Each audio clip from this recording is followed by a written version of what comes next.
धुळे येथील राग फाउंडेशन व अखिल भारतीय योग शिक्षक महासंघ यांच्या संयुक्त विद्यमाने आर.के. चितळे माध्यमिक विद्यालयात गुरुपौर्णिमेचं औचित्य साधून संगीतमय योगा या कार्यक्रमाचं आयोजन करण्यात आलं होतं। या प्रसंगी विद्यार्थ्यांमधील नकारात्मक व आत्मघातकी विचार दूर करून त्यांना सुदृढ मानसिक आरोग्यासाठी कौटुंबिक मानसिक आरोग्य माहिती सेवा सप्ताहाचा शुभारंभ करण्यात आला।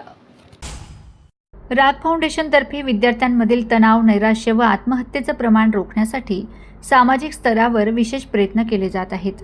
या पार्श्वभूमीवर कार्यक्रमाचे मुख्य मार्गदर्शक प्रख्यात योग therapist advocate doctor Rajendra Nikumbh यांनी विद्यार्थी व पालकांना शासकीय मदतीची माहिती दिली। तणावाच्या काळात टोल फ्री क्रमांकावर संपर्क साधल्यास तात्काळ मानसिक आरोग्य सल्ला व शासकीय मदत उपलब्ध होते। राष्ट्रीय आपत्कालीन सेवा 112, पोलीस मदत 100, ॲम्ब्युलन्स रुग्णवाहिका सेवा 108, आरोग्य सल्ला 104, मानसिक आरोग्य हेल्पलाईन 14416। कार्यक्रमात डॉक्टर निकुंभ यांनी संगीतमय योगाच्या माध्यमातून विद्यार्थ्यांचे प्रबोधन केले। दिनांक 30 जुलै ते 5 ऑगस्ट 2026 या कालावधीत राबवल्या जाणाऱ्या मानसिक आरोग्य माहिती या विशेष सप्ताहात परीक्षेची भीती, अपयश, चिडचिड, नैराश्य, मोबाईलचे व्यसन, कौटुंबिक तणाव आणि एकाकीपणा यासारख्या विविध मानसिक समस्यांवर मोफत समुपदेशन दिले जाणार आहे।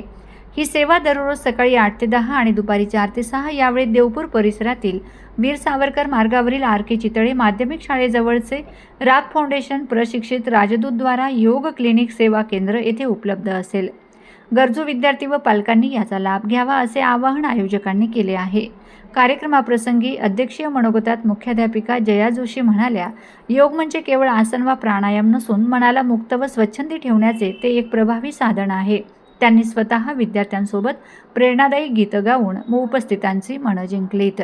कार्यक्रमाचे प्रास्ताविक राग फाउंडेशनचे उपाध्यक्ष गणेश जयस्वाल यांनी केले, तर सूत्रसंचालन माधवी तेले यांनी केले। या प्रसंगी शिक्षक, शिक्षकेतर कर्मचारी, पालक, विद्यार्थी मोठ्या संख्येने उपस्थित होते।